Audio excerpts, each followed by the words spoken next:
किसी की बेटी को दिया गया दुख अक्सर किसी न किसी रूप में खुद की बेटी के हिस्से लौटकर आता है।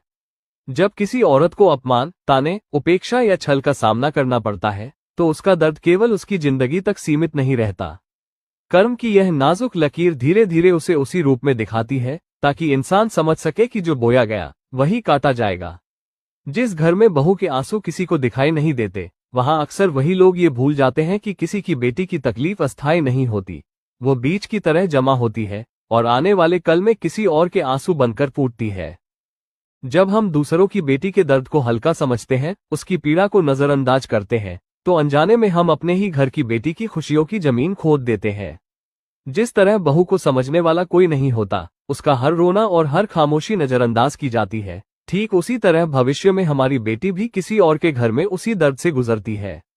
वो पूछती है, क्यों उसे समझने वाला नहीं है, क्यों उसकी तकलीफ किसी के लिए मायने नहीं रखती। तब हमारे अपने दिल में भी पीड़ा पैदा होती है, वो वही पीड़ा होती है जो हमने किसी और की बेटी को दी थी।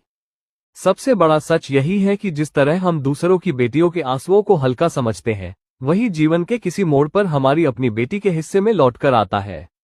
दर्द बांटना आसान है, लेकिन समझना और रोकना असली समझदारी है। इसलिए जो दुख हम दूसरों को देते हैं, वो कभी न कभी हमारे अपने घर में प्रतिफल बनकर लौटता है। और तब पछतावा ही हाथ आता है, क्योंकि किसी का दुख कभी व्यर्थ नहीं जाता, वो किसी न किसी रूप में वापस लौटकर इंसान को झकझोरता है।